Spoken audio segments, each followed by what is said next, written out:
Vou trazer para vocês aqui o caso da Luana Andrade. Muitas pessoas me perguntaram sobre esse caso, estão com medo de fazer procedimentos e querem entender um pouquinho mais do que aconteceu e como se prevenir. O que eu vou falar para vocês aqui é baseado naquilo que a mídia passou, dos relatos da mídia, então nós não vemos prontuário, nós não temos acesso ao que aconteceu na cirurgia. Eu vou passar para vocês o que a mídia disse, vou explicar um pouquinho e como se prevenir desses eventos. Bom, segundo a mídia, ela teve um tromboembolismo pulmonar maciço. O que é isso? O trombo, ele é um coágulo. Imagine que nós temos o vaso sanguíneo é um cano, certo? Durante o procedimento, formou-se um coágulo num dos vasos sanguíneos. Esse coágulo é uma bolinha que fica endurecida. Em certo momento, ela se solta da área que ela está. E esse coágulo ele pode se formar por um problema do próprio paciente de coagulação, por estase venosa, que daí seria nas veias, por a perna ficar muito tempo parada e aquele sangue fica muito tempo naquela região e acaba formando um coágulo. Pode ser por uma lesão num vaso, tudo isso pode gerar um trombo. Então esse trombo, ele se solta da área que ele está. Quando ele se solta e ele corre pelo vaso sanguíneo, ele se torna um êmbolo. Imagina o êmbolo da seringa, quando a gente aperta, o êmbolo corre na seringa, certo? E esse trombo, esse êmbolo, ele vai ter um diâmetro. E o vaso também tem um diâmetro, o vaso sanguíneo também tem um diâmetro. Então esse trombo ele corre até ele chegar num vaso sanguíneo de menor diâmetro que o dele. E aí ele vai tamponar, ele vai trancar. Daí quando ele tranca, ele cessa a passagem de sangue para aquele órgão e aí ele gera um infarto daquele órgão. Pode ser no cérebro, pode ser no coração, pode ser no pulmão, que foi o caso dela.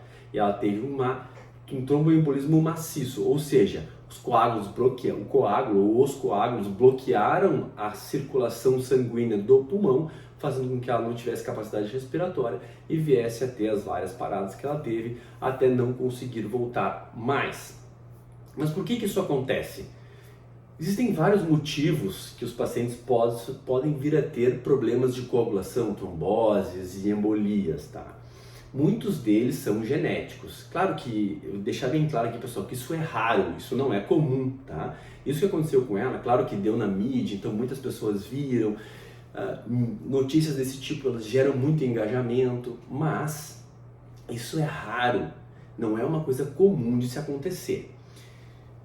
Por que se formam trombos, então? Primeiro, o paciente ele pode ter uma predisposição genética, algum gene dele está predisposto a formar trombos, e aí se faz alguns exames genéticos, um rastreio genético para descobrir isso.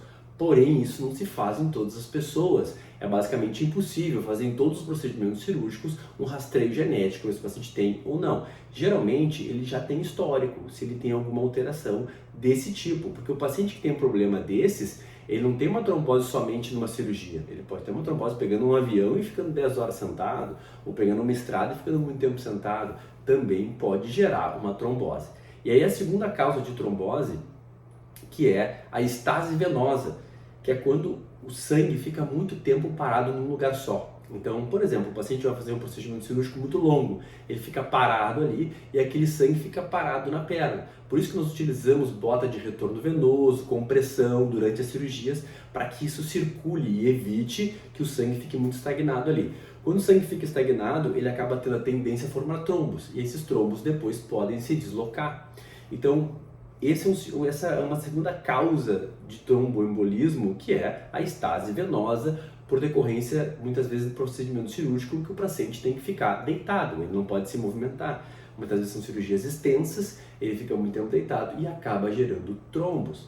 Então esse é o principal e maior motivo que causam embolias.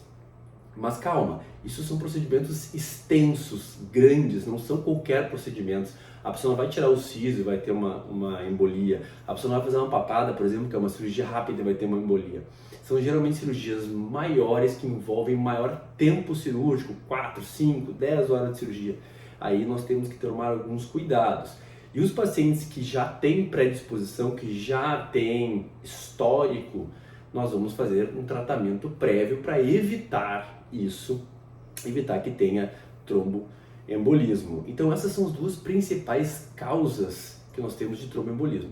A outra causa que existe muita formação de trombo dentro dos vasos são as placas de ateroma que os pacientes têm, paciente que ingere muita gordura, tem placa de ateroma, que acaba tendo uma lesão naquele vaso, forma um trombo também, esse trombo se desloca e aí é o mesmo sistema e ele para lá no coração, por exemplo. E aí ele vai causar um infarto, que nada mais é do que um trombo, uma embolia de um vaso do coração causado por um trombo de uma placa de gordura que tinha nas artérias. Então isso é comum, relativamente comum estar na nossa situação de vários tratamentos, vários problemas de saúde, porém não é comum vir a óbito ou ter complicações graves por causa desses trombos cirúrgicos. E como que a gente evita isso? Nós vamos evitar de algumas formas. Primeiro delas, hidratação muito boa do paciente. O paciente sempre hidrata bastante soro e em casa tomar bastante líquido também. Fazer uma deambulação precoce que se chama, que é o que? O paciente ele sai da cirurgia, ele já vai deambular, caminhar e se mexer mais precocemente. Não vai ficar deitado 2, 3, 4 dias sem se mexer. Isso ajuda também. As meias de compressão, elas ajudam a fazer um retorno venoso e evitar que a estase venosa aconteça. E os pacientes que têm histórico, nós vamos fazer medicações no pós, na verdade, operatório. Por exemplo, o paciente fez a cirurgia e tem histórico de trombose, ele vai lá e faz uma enoxaparina para evitar que se formem trombos por tanto estase venosa ou também por estar um pouco mais inflamado e já ter uma tendência a ter um gene, por exemplo, a ter uma trombose. Então essas são as causas principais e a causa que levou ela a essa fatalidade foi exatamente isso, né? Pelo que está relatado na mídia. Mas é um caso muito raro e nós não precisamos ficar assustados com isso em relação aos procedimentos cirúrgicos, porque não é uma coisa comum. Nós temos que sempre conversar com o cirurgião, falar, colocar sempre os benefícios e os riscos dos procedimentos, avaliar muito a história clínica do paciente, se tem história, se não tem. A mãe já teve trombose, a filha teve trombose, alguém muito próximo, parente de primeiro grau teve trombose, vamos investigar, vamos avaliar e aí criar toda uma rede de proteção para que isso diminua o máximo a chance de acontecer. Mas cirurgias pequenas, rápidas, raramente, muito raro isso acontecer. O risco é quase igual a tu pegar um avião e ficar muito tempo sentado. Também pode acontecer uma trombose desse tipo. Se gostou do conteúdo, gostou do vídeo, se inscreve no canal, deixa teu like aí e sem nóia, não vamos nos apavorar, não vamos cancelar cirurgias ou deixar de fazer, realizar sonhos por causa de um alvoroço que a mídia causou em cima desse caso, que foi muito grave, deixa todo mundo muito triste, mas não é algo comum. Tá bom, gente? Valeu, até o próximo vídeo.